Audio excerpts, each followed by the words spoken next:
Distinguished ladies and gentlemen, comrades, my brothers and sisters, I'm happy to present to you my running mates, and by the grace of God and the votes of you, my fellow citizens, I'm happy to present Ghana's next Vice President,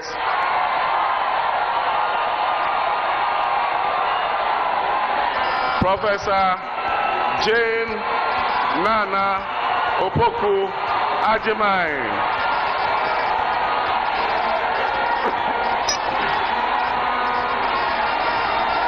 And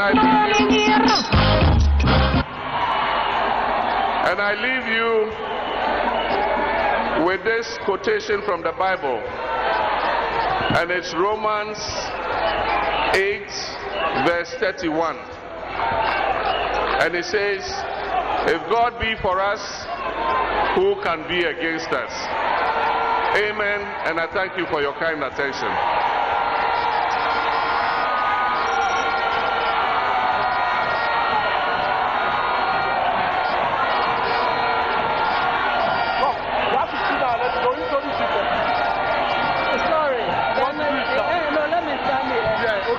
Let's just go straight.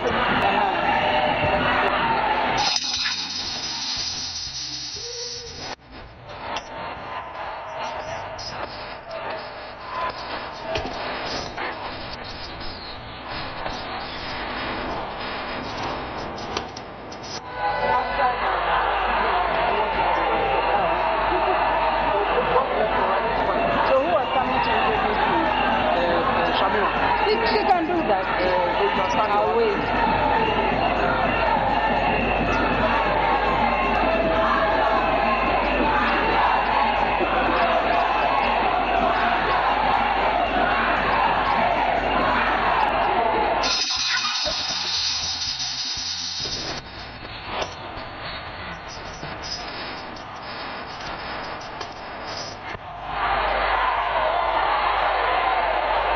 Ladies and gentlemen, let's bring some calm into the room as we wait to hear.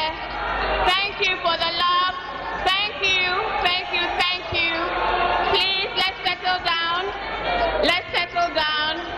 Let's settle down. Amen. Thank you, ladies and gentlemen. Thank you very much. Professor Naana Jane Opoku-Agyemang, 2024 running mate to His Excellency John Dramani Mahama, ladies and gentlemen.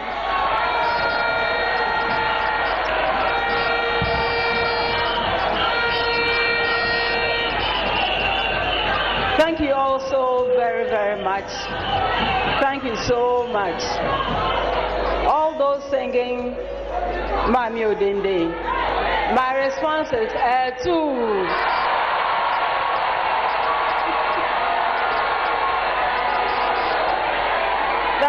Thank you again and again. Thank you so much. Our respected party leader and flag bearer, Your Excellency John Dramani Mahama, the next president of our beloved republic.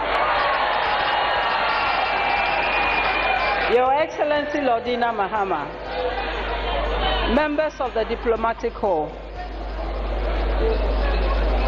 Nime Name, Nananom, Tobio, Mamao,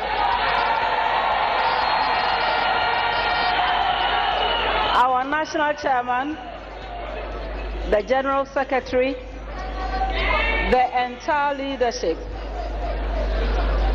from the national through the regional constituency to the wards and branches,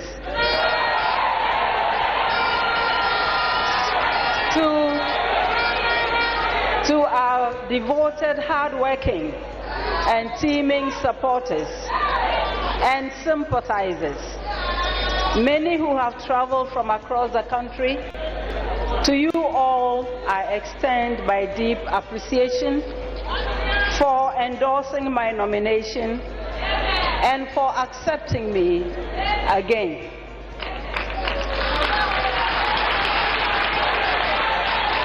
To my family, colleagues and friends, all those who have sent me volumes of moving letters and voice and written notes and songs and prayers of support since my nomination, please accept my undying gratitude. My plea is for all of us, bound by a shared vision to see our country take a turn for the better towards realizing that vision. I know you can, and I know you will. Your Excellency, Ayebida, President Mahama. Thank you. Distinguished ladies and gentlemen, before I go on to other important matters, please let me state my understanding of where we are as a country, as a nation, and the implications of what lay ahead. The election ahead is not so much about Ghana making history, although that is important. It is not so much about returning a competent president back to power. It is not even about producing the first woman vice president, historical and exciting though these are. It is not only about bringing the NDC back to power, although that is indispensable in our current circumstances. The elections ahead and winning them is about winning elections for a purpose. The purpose goes beyond those enumerated above. The purpose is the opportunity to heal our country again.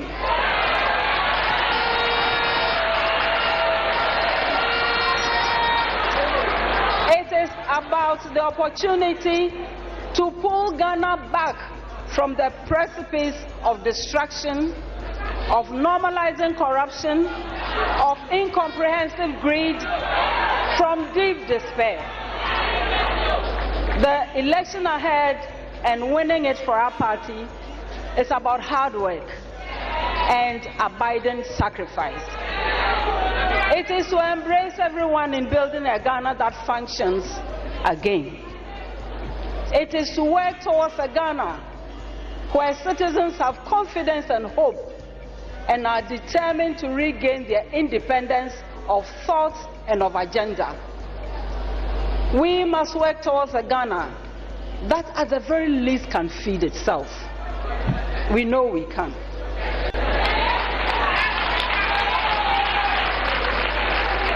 We must work towards a Ghana where the law truly works, where there is shared prosperity, where democracy has not become a fluke, where people are not abused, and where the basic necessities of life are not denied the majority. It is a chance to work hard towards building a country where citizens do not feel disrespected or intimidated or ignored because of the way they vote or the language they speak.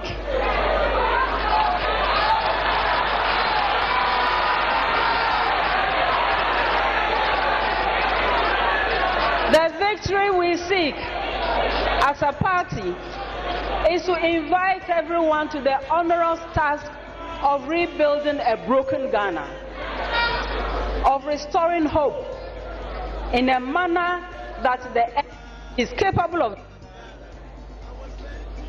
and evidenced by its history and achievements, especially the recent ones under His Excellency John Dramani Mahama. My brothers and sisters, we are not in ordinary times. This is not news.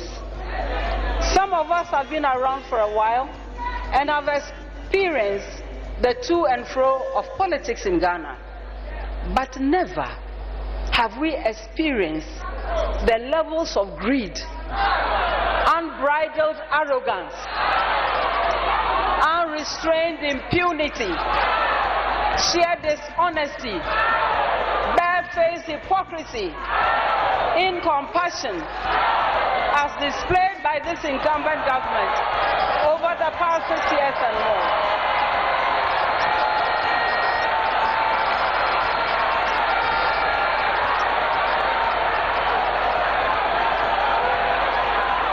And distinguished ladies and gentlemen, the task ahead is formidable, much more than it was 4 years ago.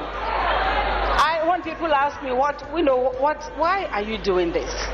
Let me explain. I remain inspired by the fact that as a people, we have faced terrible situations before. Check our history. Please don't begin with the Fourth Republic or the struggle for independence, although these are also important milestones. Go hundreds of years back. In those hard times, our forefathers and our foremothers too did not throw up their arms in despair. They fought back. They resisted. They sacrificed. They persevered. They brought back hope when there was none.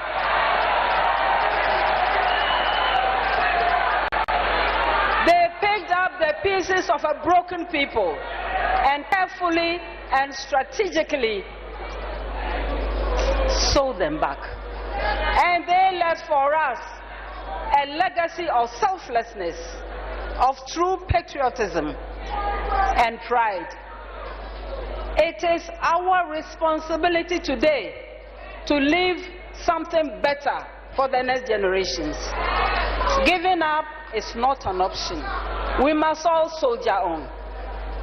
Across the political divide, across social and professional groupings, among the youth, you hear complaints and stories concerning state capture, where this government has chosen to use its power not in the broader interest of all Ghanaians, but to favor a small clique.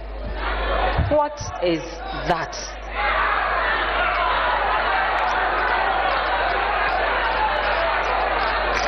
John and I have agreed that whoever has participated in the plunder of the state must be held accountable.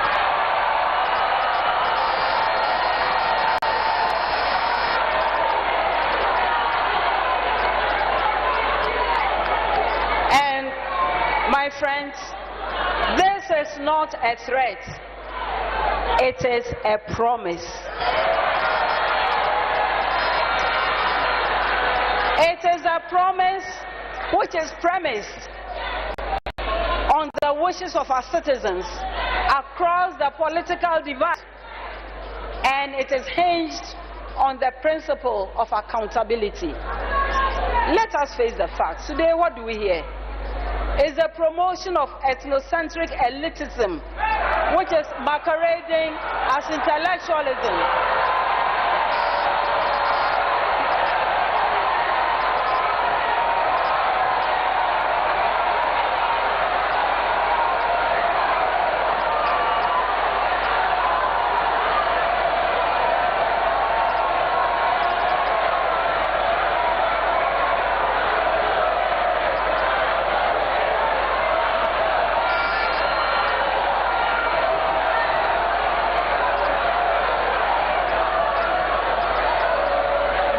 Ladies and gentlemen, it is elitism masquerading as intellectualism.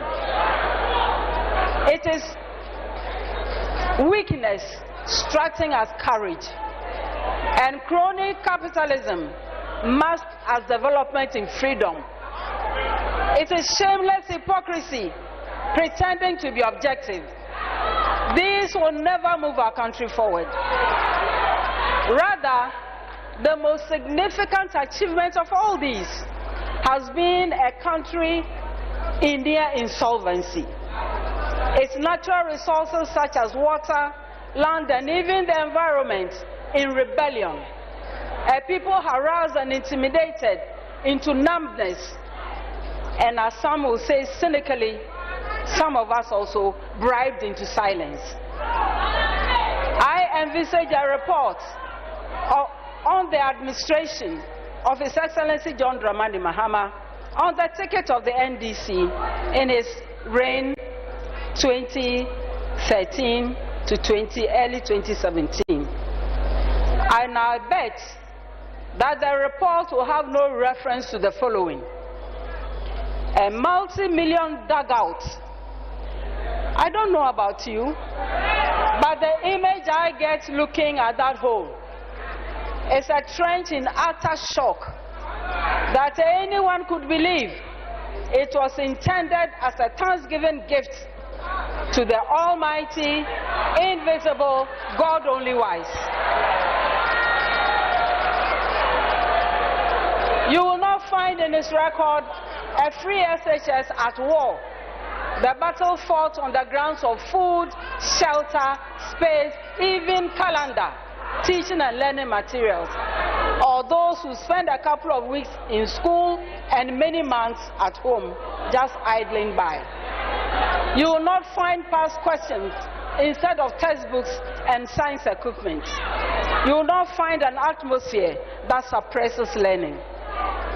You will not find free water and electricity to a few that has turned out to be most expensive for everyone.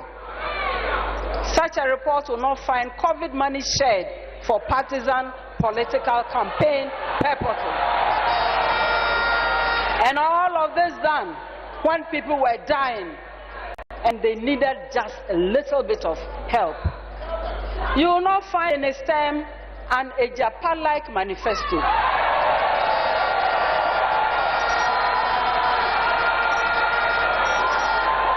And you will not find him as president clearing malfeasance and writing love letters to prejudice a bad situation. You will not find that unemployment jumped from 8 to 14%. And actually check the figures. Check the actual figures. Go beyond the percentages. And you will not find a debt to GDP that has gone a wall, or a city that refuses to be tamed. Under his tenure, you will not find weak efforts to hide the truth of Dumsok.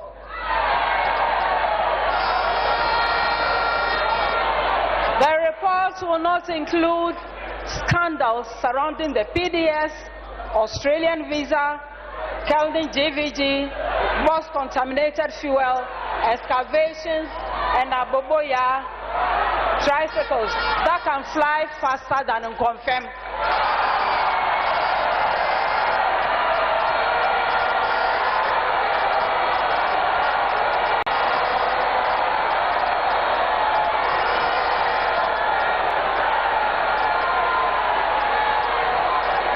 Distinguished ladies and gentlemen, you will not find unfulfilled promises of one village, one dam, $1 million per constituency per year, 350 secondary schools from scratch, and too many betrayals and too many instances of disrespect. You will not find in his time Extraka too embarrassed and gone into hiding because it is too afraid to expose its plagiarized content.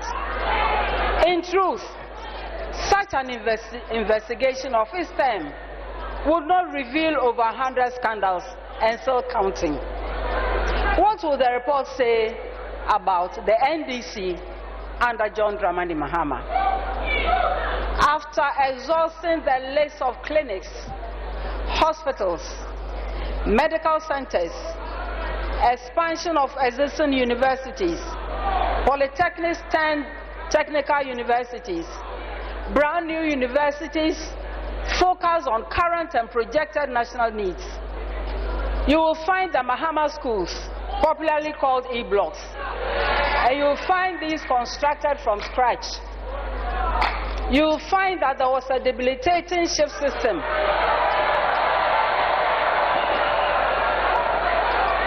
And that it was painstakingly and effectively abolished.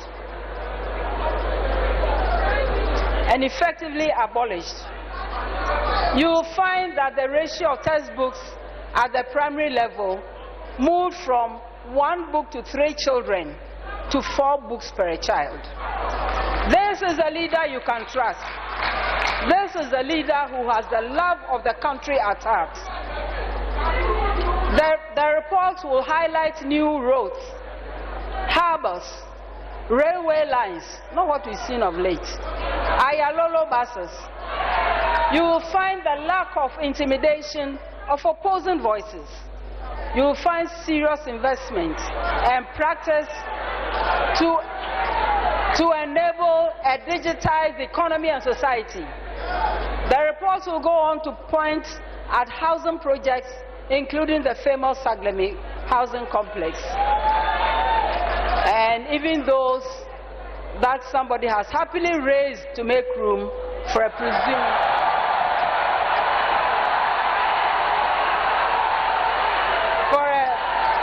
presumed cathedral. You will find that journalists were not hounded into exile. Should I add more? Okay.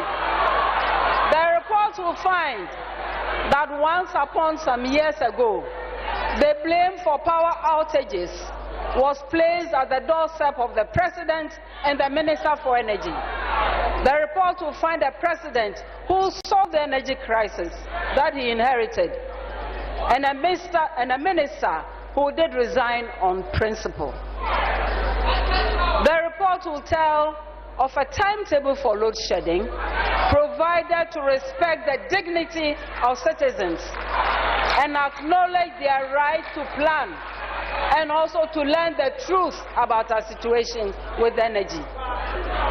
The report will contrast the existing arrogance in leadership with that of the respectful JDM, who builds the children and youth by offering lasting skills, quality education, serious adaptable training, who opens up the economy to create more space for jobs and self-actualization. The report will highlight a JDM who does not line up desperate young people in the heat of the tropical sun to march and salute him as head of state for jobs that have no head, they have no tail, they have no future. The report will explain the foundations of the principles of the policies of the NDC, that they will see that the NDC strives and thrives on consensus building, from observation, study, analysis, vigorous debates that tolerate all views, to an agreement on the options at hand, and end with well thought out implementation plans. The benefits of such approach inure to everyone. They inure to nation, they inure to community, they inure to individual, in that order. The report will highlight, going forward, the critical processes that will lead to innovations and flexibilities of the brave, timely, intentional intervention of a 24-hour economy, as proposed by H.E. Mahama, after consulting widely with stakeholders and citizens across the country, because he respects everyone. I am not surprised at all that many labor groups, businesses and individuals have embraced the concept. It is a vision anchored on the firm belief that the right policies and with the right policies and incentives in place, we can inspire a new generation of enterprises to adopt a multi-shift work system and wider participation in the economy, thereby ushering us all into a new and golden era of Ghanaian industry. Obiara Baby.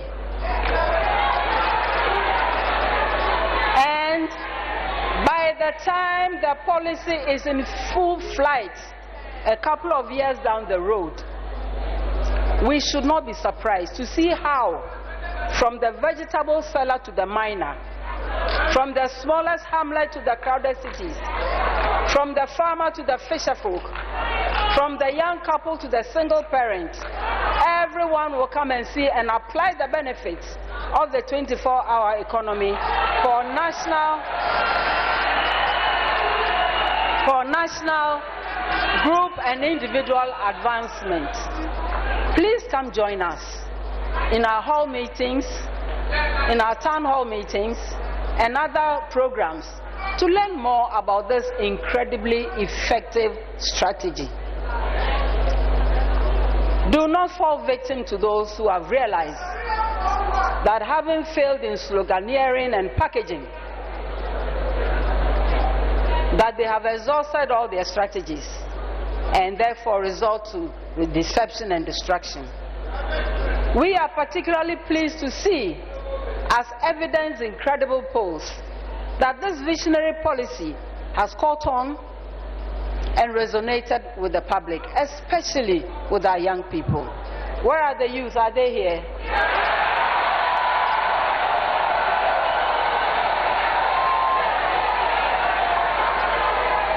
The policy is for you, so please come and learn more about it. I know for a fact that the nation builder, John Mahama, who is not an economist, will deliver this economic model. He thinks through what he does. He thinks through what he says. He considers advice. He is confident enough to amend his views when confronted by working alternatives. He does not rush with decisions that have serious effects on the lives of others. John Mahama does not shoot from the hip. A 24-hour economy. A 24-hour economy will demand that we pay special attention to skills training in Sanwe-Juma. And that is why we are serious about continuing with the critical reforms and the improvements we made under his tenure in our technical and vocational training institutions to ensure that we equip our youth with the technical skills necessary for a thriving economy. In Sanwe-Juma also means equipping our youth with tech skills so that they are ready to participate in our economy and in the global remote economy. So, as we mentioned several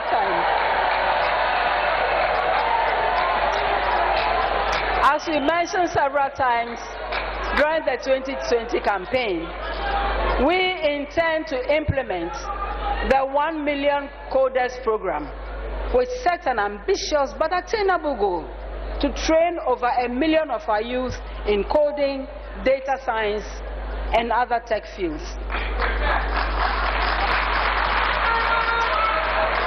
The potential for this pool of young people to contribute to Ghana's GDP is enormous, and inshallah, it shall happen.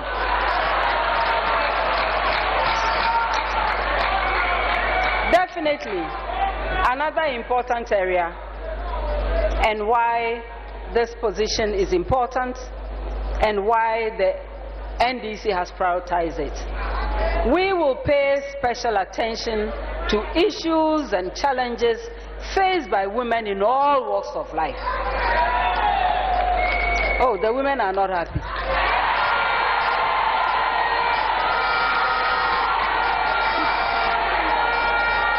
And the men too.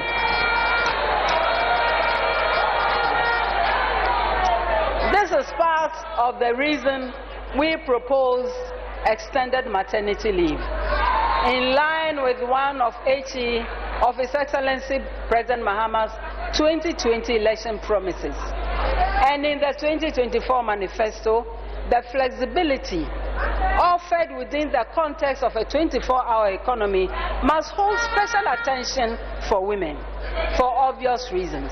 Maybe we should meet and have a long discussion on that one.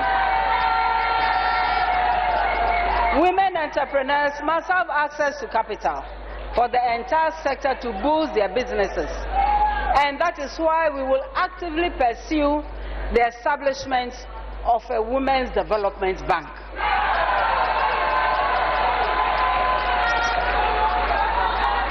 To primarily nurture and grow women-owned, women-led businesses. Women must become millionaires too, shouldn't we? We must become millionaires too through hard work, as our men do. We do not need hands out. We need hands up. Women of Ghana are capable of managing that bank 100%. The bank must take care of small-scale businesses or tiny-scale businesses to give them credit. And I'm talking about those who are hawking or people whose businesses do not depend on huge capital. I envisage a board made up of trading associations and cooperatives, and all these fully represented and making serious decisions and being accountable to its members. And I into me.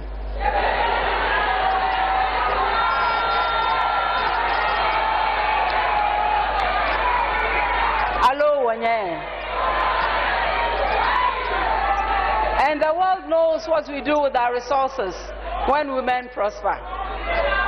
We hardly leave our children behind. We hardly leave the wider families, including the men, behind. There is better stability at home. There's better peace at home. Most will demand less job money, so the girls should clap for us.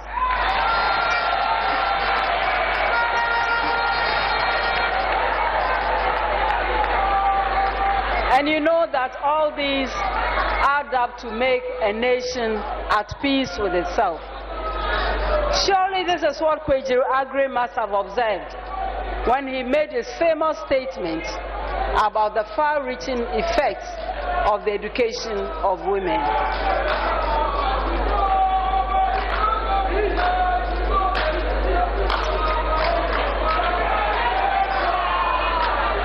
Thank you very, very much. And distinguished ladies and gentlemen, if anyone has any doubt, just remember a lady called Esther Oklu. What brilliance, what innovation, what display of entrepreneurship. She showed the way. Let's revive that dream and hope and actions of our hero and heroine entrepreneurs as models. Let's stop killing their dreams, because some of us are simply too lazy, too envious, too lacking in original ideas, or have capabilities that are too low to match their results.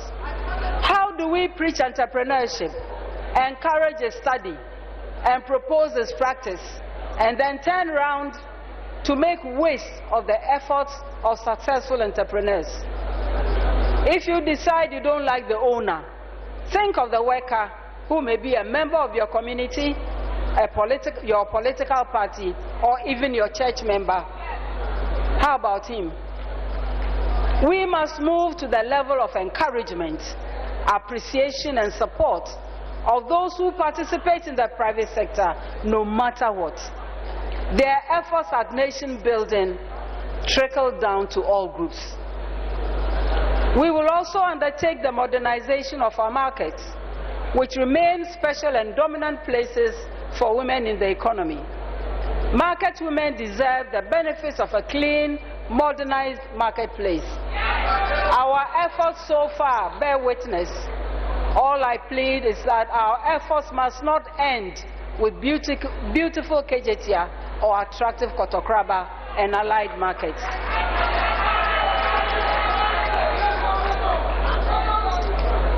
My fellow Ghanaians, please, let us just be mindful and show some respect to our citizens.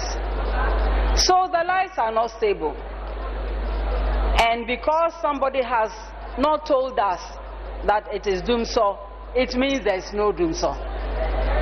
So the Electoral Commission is struggling to defend its credibility. And until the Commission tells us that the missing equipment mean nothing, everyone should believe that there are no issues to worry about. How did disrespect get so high? Actions that impoverish and disenfranchise do not necessarily translate into feeble-mindedness in people who are angry, in people who are hungry, and in people who are oppressed. On the contrary, again, check the details in our history. Electoral Commission, I address you directly.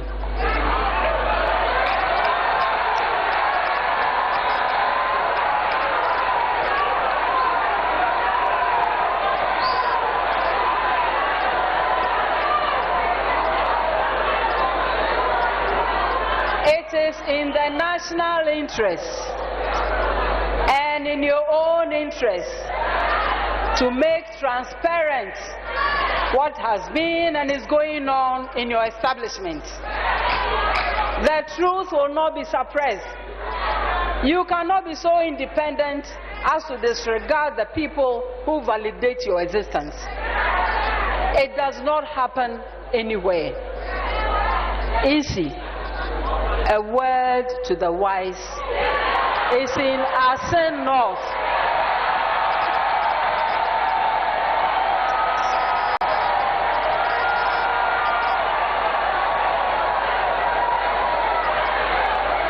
This administration has all but given up.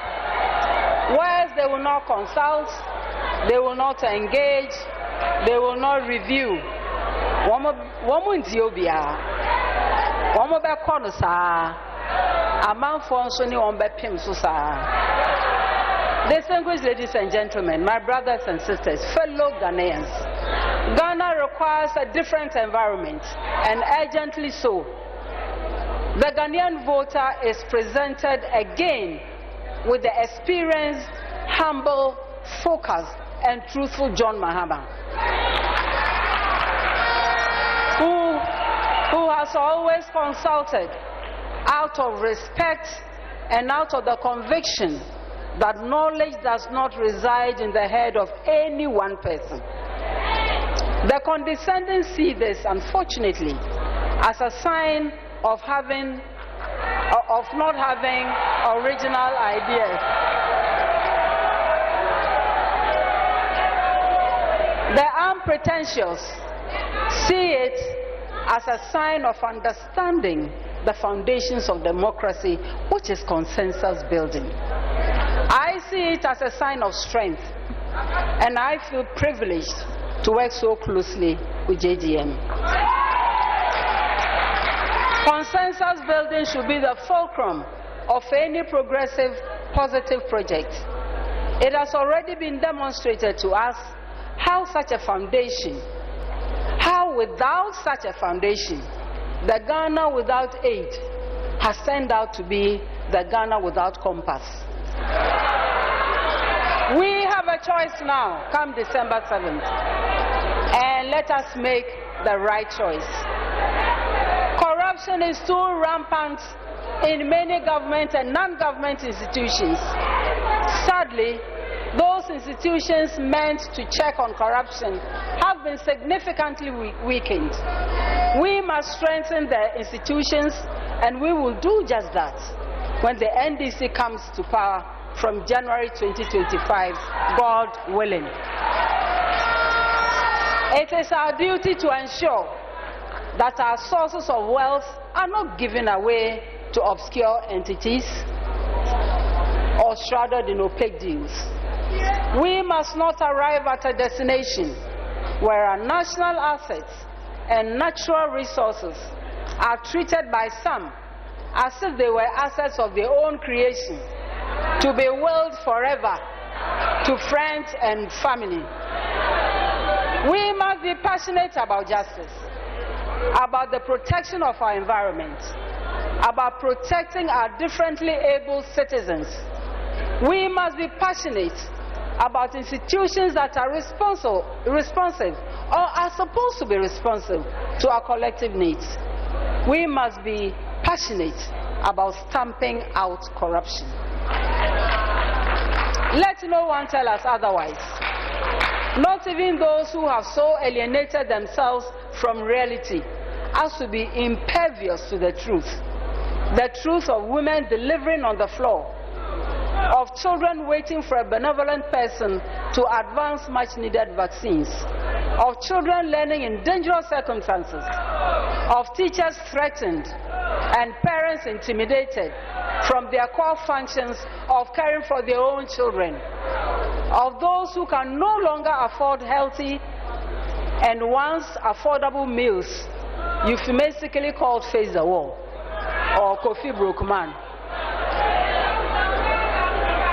We must ensure that our elderly citizens must not picket for their own money. Let no one tell us that the culture of silence has become the norm. And let no one convince us that 8 persons were shot in cold blood because they had gone to exercise their civic responsibility of voting, and that it was all right for a whole member of parliament to call them criminals, or that it is okay for Sal to have no representative in parliament for 4 years.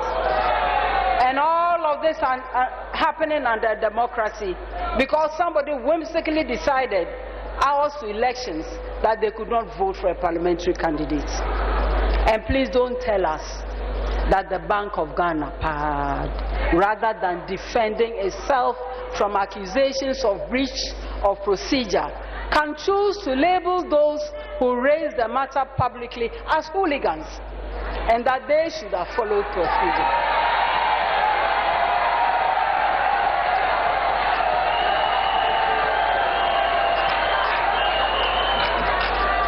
And at the time of accounting to the people, let no one pretend that they have more human rights than those they have consciously disenfranchised and those to whom justice has been shamefully denied.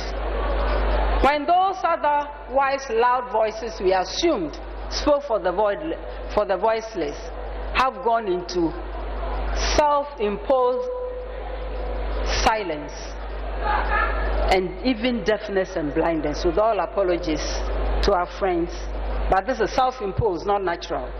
Should we honestly be surprised at the high levels of cynicism, if not downright mistrust of our leaders?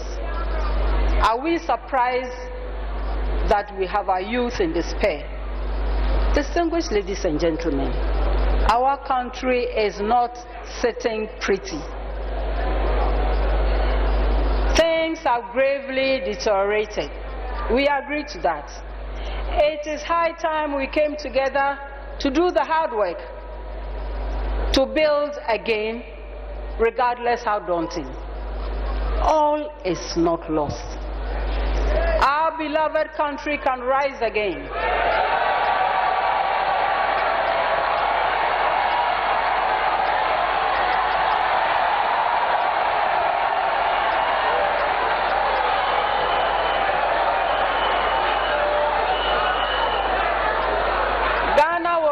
Again, and this time it should not slack. Politics is about building the country. It is not about insults or filthy language. Politics is not about disrespect or fear. It is not about violence or greed. It is not about abuse of power or hypocrisy. Politics is about fighting injustice, hunger. It's about fighting hopelessness, arrogance, selfishness, unbridled greed, corruption, state capture, disrespect of fellow human beings. And in this fight, we don't need private armies. We don't need mercenaries.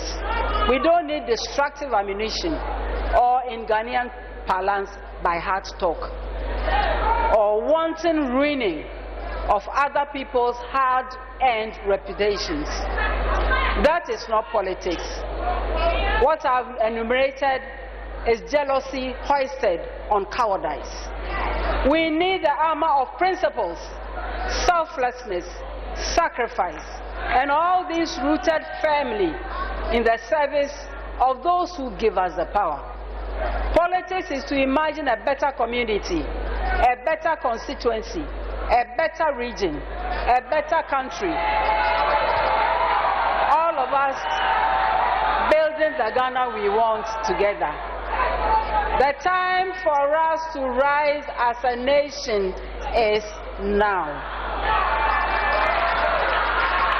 Let us walk and work towards a victorious election that goes beyond political triumph. The triumph must work towards a transformed Ghana, where merit counts, where equity is paramount, where opportunity is not a privilege, where justice is just, where our sons and daughters can aspire to any height without the fetters of bias or limitation. To everyone who has lost hope, our youth as a collective, especially our indispensable constituencies made up of young people, especially the women and the girls, the professionals who are at work, those who remain unemployed, our friends in the media, wherever you are and whatever you do, whether you are driving, you are a food processor, shop bar operator, factory worker, market woman, worker,